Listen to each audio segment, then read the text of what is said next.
we are broadcasting. Can you check?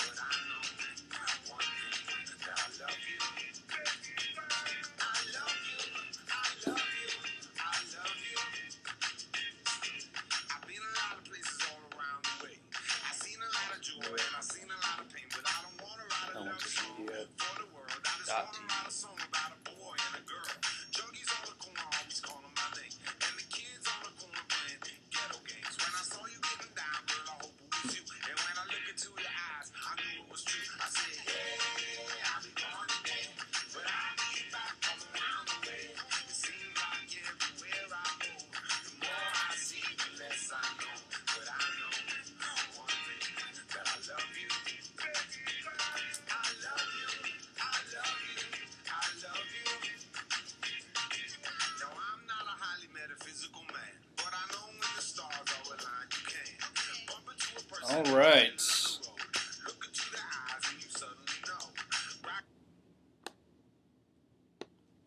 We're going to start our weekly show. So, this is The Social Truth, our weekly show that we have every Wednesday at 3 p.m. Central Time. I'm Rob Wormley. And I'm Jeremy Anderberg. And today is kind of a special episode because we are going to be reviewing a new book, The Thank You Economy, by Gary Vaynerchuk, which we're hoping is right. Gary, if you're watching, apologize if we got that wrong. Yeah, but we're excited to review this book. Jeremy and I made it through, took lots of notes, as you can see by my Post-its, and we're going to spend some time today just talking about the Thank You Economy, what it is, who Gary is, and how you can use the ideas in the Thank You Economy for your social media efforts. So let's just get started, and let's just talk about who Gary is in general. Absolutely. So Gary Vaynerchuk, he kind of fell into the social media world. So he's actually known for being a wine connoisseur. He took over his father's liquor store, I think 10 or so years ago, 10, 12, 13 years ago, and turned it into a very famous, now well-known retail wine store. Part of the reason it blew up is he created a phenomenal website called winelibrary.com. You can go check it out. It's still up and running today. And you can buy wine online, which is something that, you think 13 years ago people had never heard of, thought he was crazy for doing it. So that really catapulted him. And then he also was really well known for having awesome customer service, and that really boosted him above his competition. And just kind of became famous for it. And in 2009, wrote a book called Crush It, which vaulted to the top of the New York Times bestseller list, and is just kind of talking about business, marketing, branding, obviously, and it's kind of based on that success of his wine store. And so wrote that book, and now this year, just a few months ago, released this new book called The Thank You Economy. He's kind of turned into an internet celebrity. You can go find him on Twitter. He's approaching 900,000 followers, so he obviously has something pretty important to say to the social community, I think. Yeah, and we were lucky enough, our CEO, Joe Soto, dropped these copies off for us about a week ago, and we were able to get through it in time for the show, and we're just really excited about some of the ideas that Gary has in the book. So we thought it'd be fitting for this show to give you a quick overview of the book in, how many characters did we say? 140 characters or less. 140 characters or less. That's like Twitter. Just like Twitter. So since it's a book about social media and I guess new media in general, we're going to see if Jeremy, are you going to give us the 140 character summary? Or I will certainly try, yeah. So if I were to give just a little tweet summary, I would say how companies relate to their customers in the new social economy. And I might say why companies should care about their customers online, I guess. And obviously we would include the link to the book or anything like that, but maybe an Amazon affiliate link. Oh yeah, you guys know how Twitter works. So The Thank You Economy, it's a really good book. The premise behind the book and kind of just a summary of the Thank You Economy is that now that so many companies and so many people are using social media and the web to make decisions about products they buy and to just interact with people in general and to express their feelings about different things, it's really important for companies to show how much they care about their customers and that they're not just trying to push products and messages out to them, but that they have a genuine feeling about their customers, and they care what their customers have to say and how they feel. And that's kind of different than how it was before. So the thank you economy is kind of pulling everybody into this world of social media and telling them how businesses should be using social media to the full of extent of their ability. So Yeah. I think that's it. Did you have anything else about the thank you economy for just our first opening summary? I don't think so. I think you covered it. All right, so the first thing that we're going to talk about with the thank you economy is just our general favorite idea, just one idea that we took from the book that we really enjoyed. So Jeremy, I'll have you start. Yeah. So just kind of scanning my notes here, that I took, and most of them are talking about the same thing, is that every single customer is important. Every single interaction is important. Every single comment on your Facebook post is important. Every single @tag on your Twitter feed is important. You really want to make sure to just pay attention to every single one and say thank you. Offer your customers a free gift. Send them something in the mail every once in a while. Things like that to really make your customer feel like they're the most valued people in the entire world. All right, awesome. And when I was thinking about this earlier, I was trying to decide what my one favorite part of this book is, and if I had to pick something, I would just say that this book has a lot of great case studies that you can pull from. Gary does a great job of collecting a lot of different information from different industries in order to compose his ideas behind the thank you economy. So he uses real-life examples, and not only does he show how examples worked well, but he's also not afraid to tell you what didn't work. If companies tried something and maybe it did work or they could have done better, he does a really good job of highlighting these case studies so that companies can learn from them directly. And so that was my favorite part of the book, I would say. But yeah, I really liked with Zagat, for instance. He did a nice case study comparing Zagat, the very well-known restaurant reviews company, and Yelp, the online kind of more social restaurant review company, and how Yelp really started out really kind of dominating Zagat in the social world, but that through a couple really great partnerships, Zagat has kind of caught up and now is successful, especially with Foursquare, things like that. So he, again, he did a really good example of a company that made mistakes, also did some good things. So he was, I think, very objective in that, which was, I think, good. Yeah, on the same note as that, I particularly remember a case study that he talked about in the book. It was the Old Spice example. Yep. Old Spice is a huge deal in social media and public relations. Everybody's been talking about it. Maybe not so much on the last few months, but when they came out with their recent ads, and I'm sure you know what we're talking about, it was huge on social media because it just exploded as a viral campaign, and it was shared all across the internet. And it was just a really successful social media campaign. But what Gary talks about is that what Old Spice could have done was taken it one step further and continued the interaction that they had during that initial campaign. So that was my favorite case study, I'd say. Yeah, and I actually, Gary commented about how Old Spice kind of, dropped the ball in the last, year. I don't know how long it's been. Yeah, I don't know, but I just looked on their Facebook page, I think facebook.com/Old Spice, and they're actually now, again, regularly updating, getting a ton of likes and comments on their page. And so, one of the things that Gary said was that if they kind of revamped their effort, he would take back some of the things he said, and I think it looks like they might have, just on my quick scan of it before this. So Gary might have some apologies to make or something along that line. Yeah, and that's kind of the nice thing, and Gary points this out in the book a bit. He says that people online are actually fairly forgiving when it comes to companies on social media. So like Jeremy says, if a company launches a social media campaign, it's fairly successful, and then they kind of back off a little bit, drop the ball, they shouldn't be afraid to come back because your followers are fairly forgiving, and so you can really embrace your strategies again and come back to your followers and just start interacting with them again. And it's just a really great concept that Gary outlines throughout his book, The Thank You Economy. He just talks about how you should always keep trying to interact and show your customers that you care about them genuinely.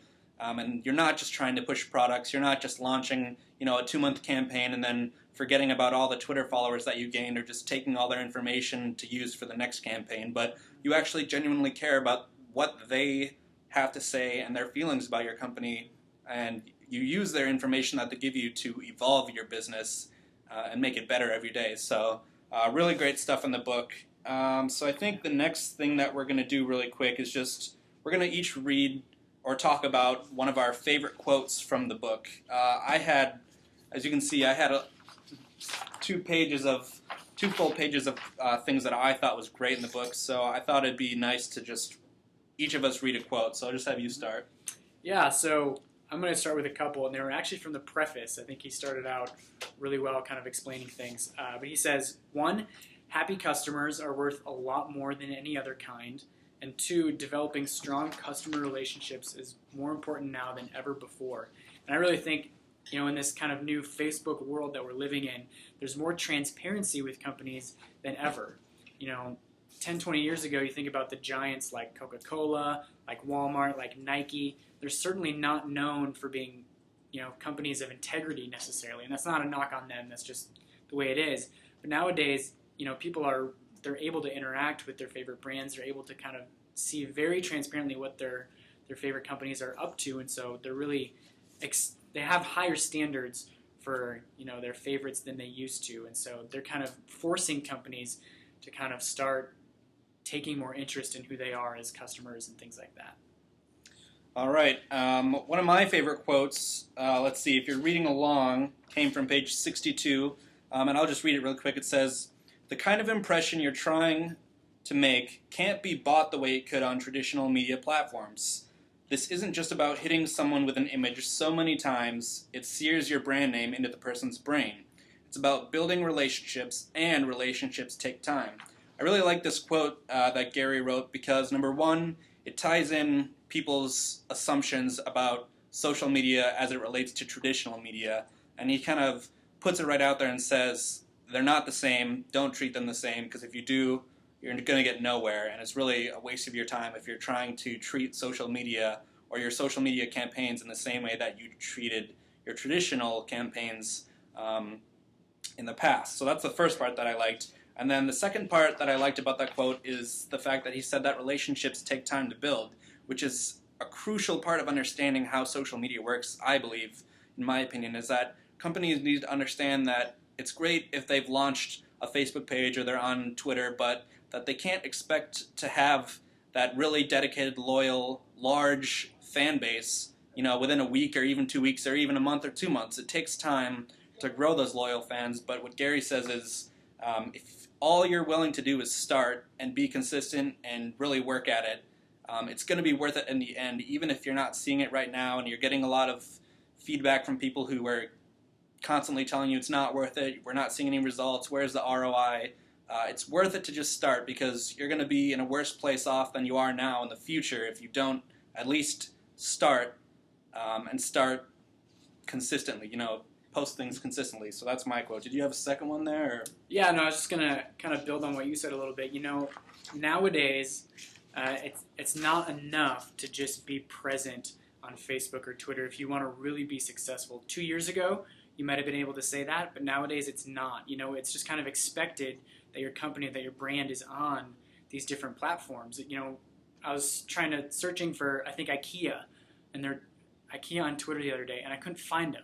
And it blew me away. I had to do the search again because I couldn't believe that such a well-known brand wasn't on Twitter. So nowadays, people are surprised when they can't find you. So you have to kind of take it up a notch in order to be truly successful. You're going to have to, again, like we've been saying this whole time, really start to interact with your fans and be creating a community. So yeah, and I thought another interesting concept that Gary wrote in his book was he talked about how you shouldn't be waiting for your competitors to get onto social media for that to be when you get on social media. So he says, if you wait until your competitors are on social media, it's too late. They're already grabbing your followers from under your nose, and it's going to be too late. But at the same time, later in the book, he says, don't just go on to social media because your competitors are there. If you decide that your company wants to be on social media, you really need to be dedicated, motivated, and consistent on social media sites. It's not just about existing there and not saying anything and never interacting with anybody and just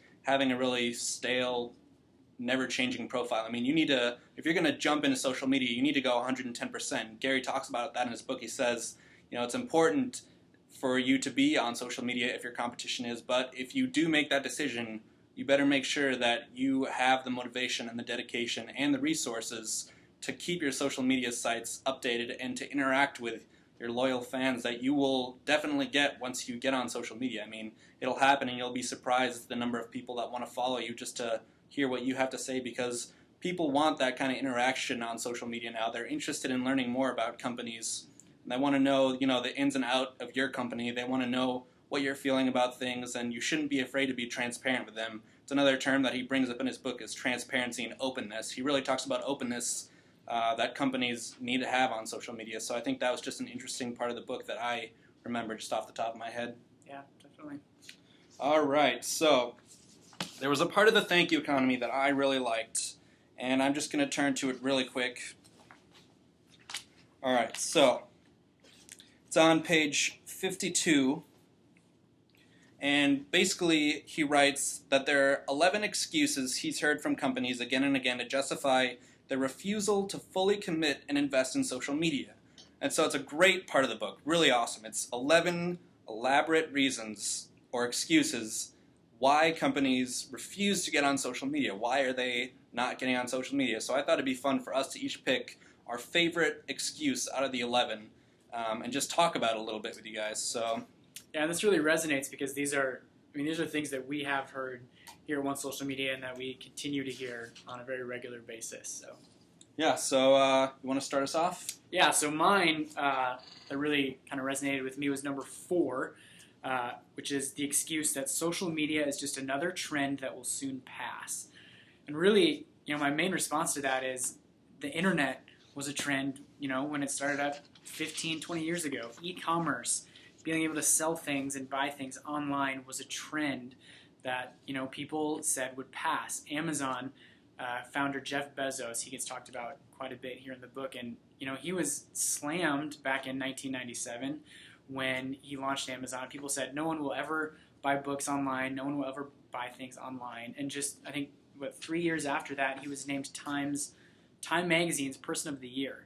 That's just incredible, for people to be so off base like that. And part of the reason is that people just get so stuck in their way of doing things. They're afraid to experiment, to take risks, things like that. And so, yes, the actual platforms might be trends. MySpace was a trend that, kind of took a nosedive.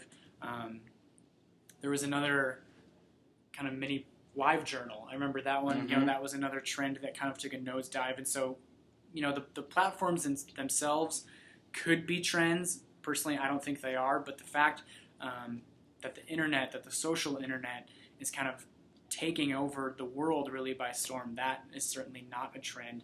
It's making companies millions of dollars if they're doing it right. And so, he just really reiterates that that social media is not a trend. Social commerce is not a trend that's going to stick around. And, for you to say that it is a trend is really, just plain ignorance on your end.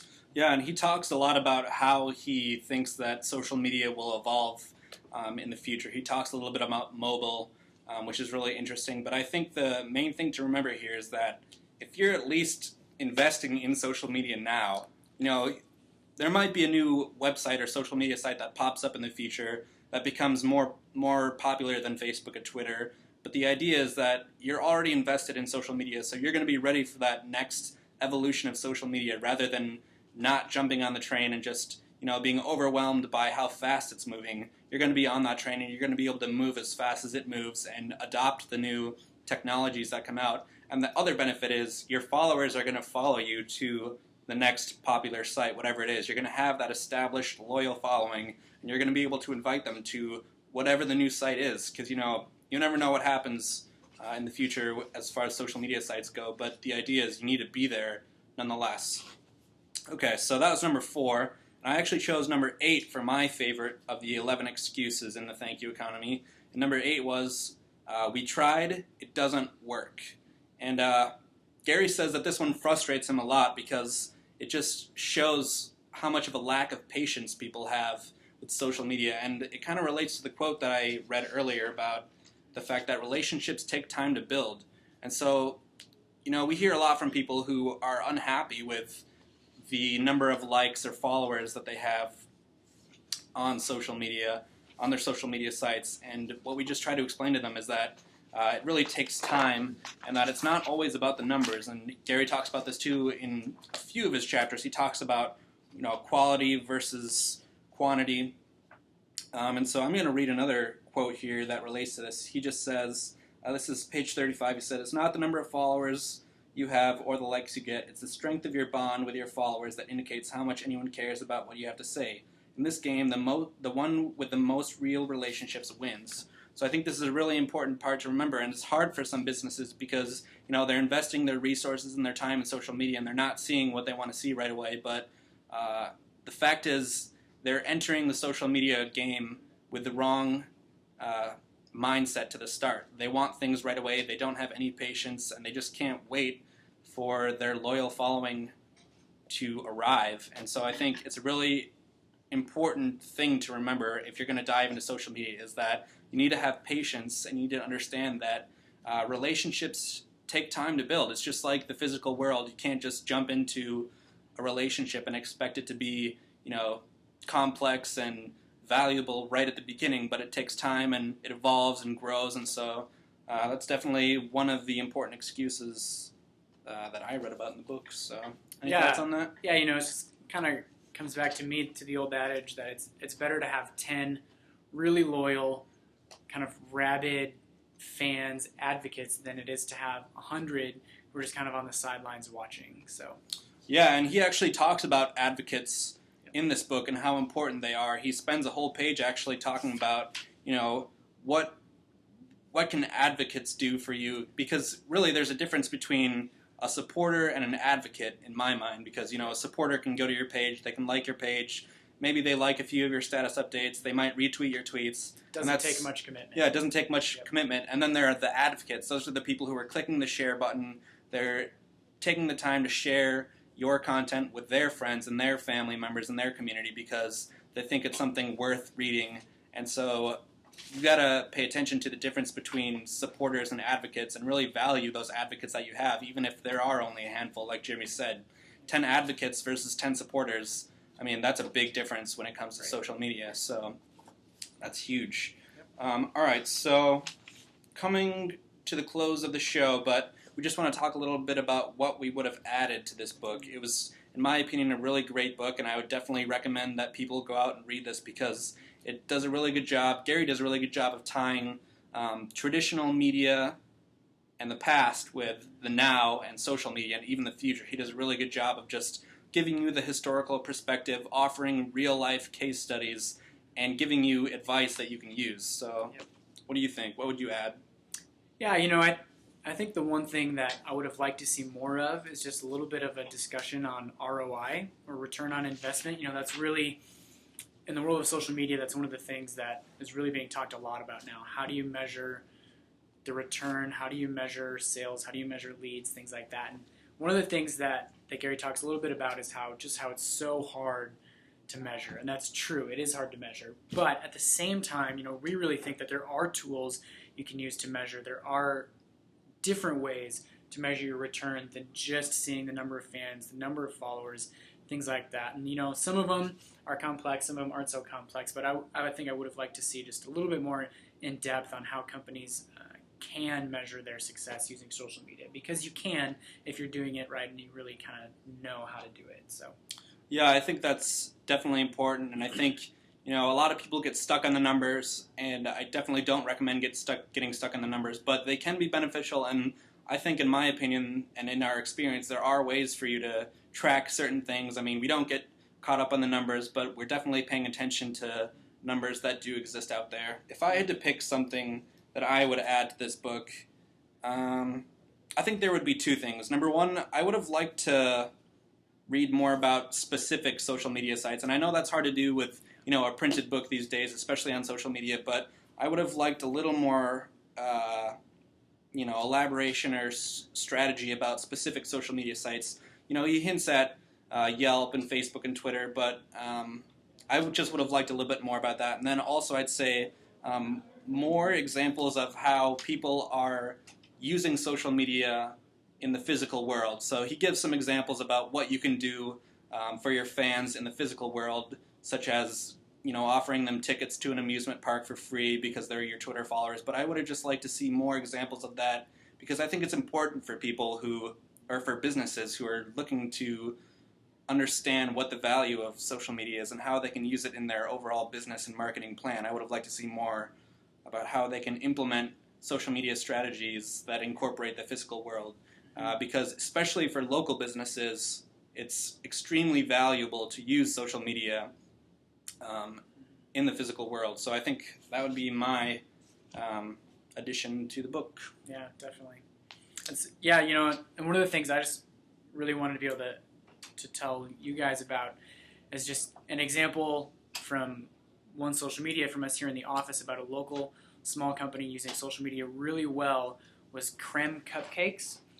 It's a new cupcake company in town. I don't remember her name. Christine?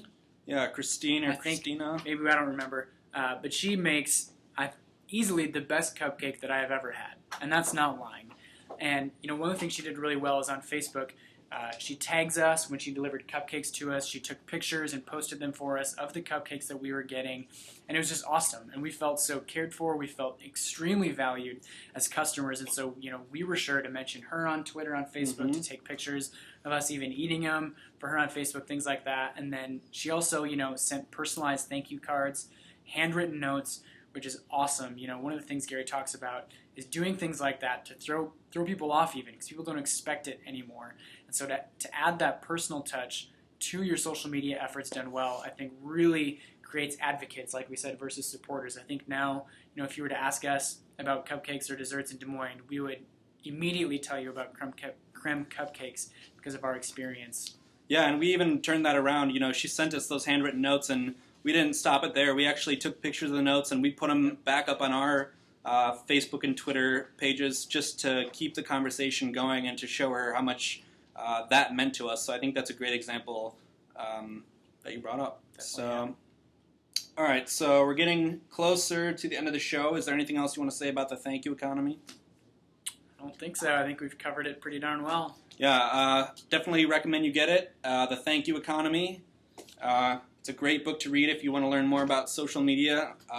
Anybody, whether you're a seasoned social media professional or you've been in marketing for 20 years, or you're new to the game, or you're just interested in learning more about the topic in general, it's a great book for you to go out and read. And if you have any comments about the book or questions for us, you can ask us on Facebook or send us a tweet or email us or just contact us. You can find all that information on our website, onesocialmedia.com. We appreciate you joining us today. Thanks a lot.